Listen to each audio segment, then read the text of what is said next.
Steve, at the end of the last unit, we were talking about the importance of the Redeemer imagery for 2nd Isaiah, and I was saying that the Redeemer language ultimately is family language, and it seems to be making the point that the community of the 2nd Isaiah thinks of itself as family, and all subsequent interpreters within that tradition, all the way down through and beyond the Christian interpretations of this material, are also to think of themselves somehow as family. Beginning in chapter 49, though, we've got even more of these family references, some of which use the redemption language and others don't. How does this expansion of the notion of family work in this particular part of the 2nd Isaiah? Yeah, it really is fascinating. This language of Redeemer, Goel in Hebrew, is very powerful.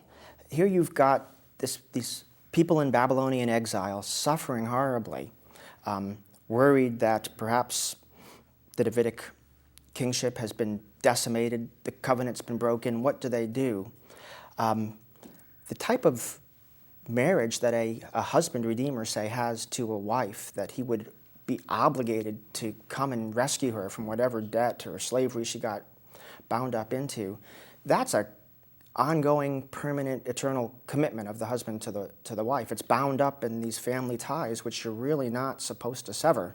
So to picture God as a committed husband, Redeemer, is to speak of the type of covenant that God had with Abraham. That's eternal, it's perpetual. God's commitment isn't dependent on Israel's obedience or lack thereof, her sin. It's perpetual.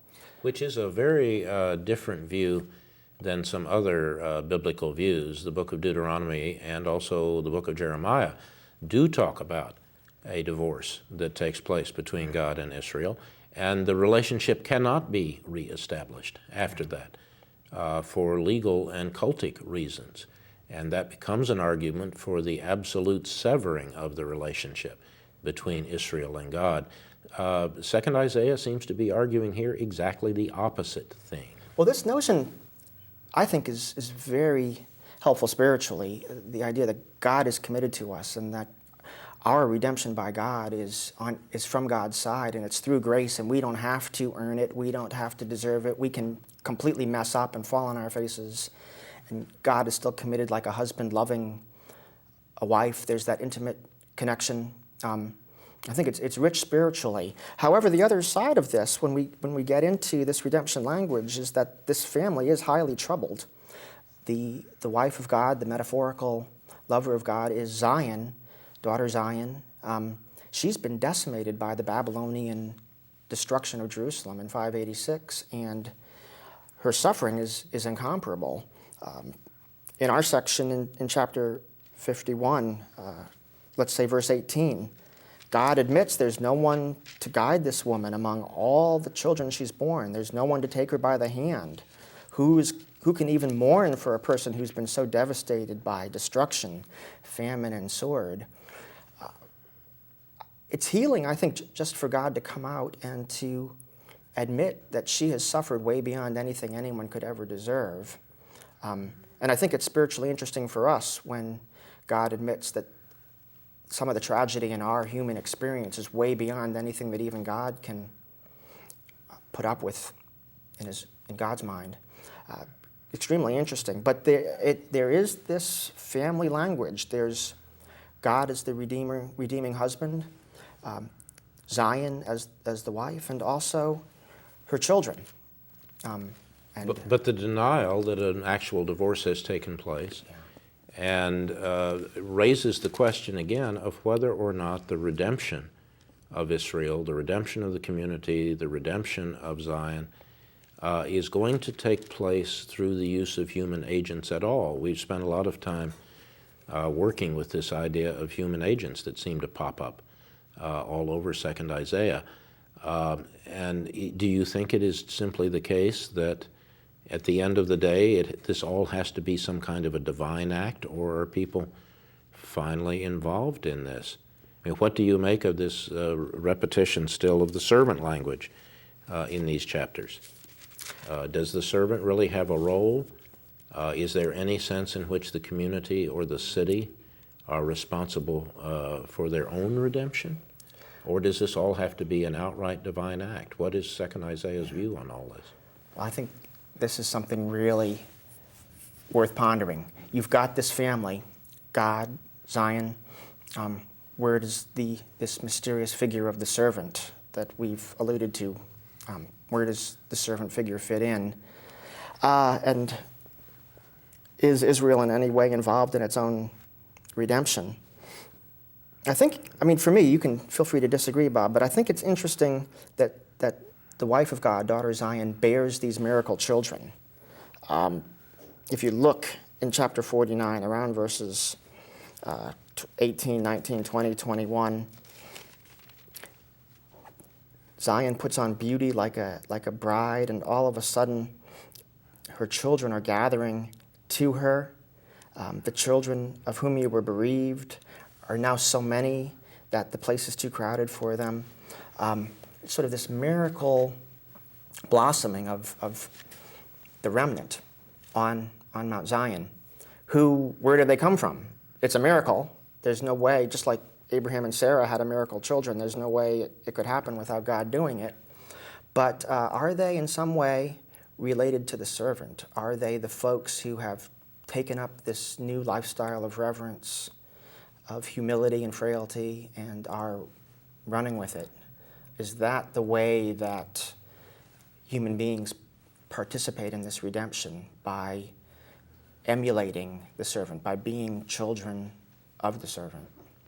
So this also may hark back to the beginning of these images of calling the community to return, all the way back in chapter 40, where again the notion of too much suffering on the part of Jerusalem was also raised there. All these themes now seem to be coming back in this language about the restoration of the family, as well as some major confusion about roles and who does what, which seems to be characteristic of the 2nd Isaiah material. And the answer to who the agent of redemption actually is, one wonders whether or not this might be both of these things. Well, I think many times in Christianity, there's an emphasis on the individual spiritual relationship with God. But 2nd Isaiah will not let you keep it just at that. The whole notion of a redeemer, as you say, involves the creation of an entire community that is involved in this lifestyle, this spirituality, this virtue of reverence before this awesome, towering God of otherness, this inscrutable deity. It's not an individual phenomenon. It's a new lifestyle that should spread and infect the world and really change politics and economics and hard reality. Does the servant have children? Are there progeny? I think we'll see in the next section that he does. When we get to chapter 53, verse 10, God is putting him through this, and if he's willing to bear up faithfully, he will see offspring. He'll see progeny. He'll see seed. So at least by the end of this corpus of 2nd Isaiah, you're beginning to get these promises of a new breed of growth, messianic seed or posterity that's just emulating the servant lifestyle and spreading it like peanut butter. So the relationships between the individual servant and the communal responsibility of the people as servant are related to each other in some way that is never quite clear, but as we proceed in this material, it seems to be the case that the individual redeemer, the servant, is going to be a model of some sort for the community. Yeah. And this sounds an awful lot like the way that people begin to understand Jesus in the Gospels, that Jesus is in some way a model for how the community is supposed to act. You can't just say Jesus died on a cross, accomplished salvation, whew, thank goodness we're done. Not according to the Gospel of Mark and some other places where it's pretty clear that Jesus is simply the example of what the community is responsible It's to the do. germ of something spreading with energy and It is, expansion. and that the community somehow cannot get off the hook. You cannot have redemption individually done to you. Right. You really have to participate in it in a corporate way, and you have some responsibility to bring redemption to the remainder of the community. I think that's going to be offensive. I mean, a lot of Christians absolutely. want Jesus to be completely different and unique Right. in accomplishing redemption. We can't be Jesus. No, but certainly the second Isaiah, and I would argue also with the Gospel of Mark and elsewhere, where the community of disciples has an imitative role to play in this process of salvation. And you got it all the way again back in chapter 40. You got the community benefiting from God's leading them back to Zion, but then they become the agents of God's redemption once they get back there, and they proceed then to redeem all of the cities of Judah. So in the next unit, we're going to look at more carefully at these individual figures, and particularly what is probably the most unusual of the servant poems.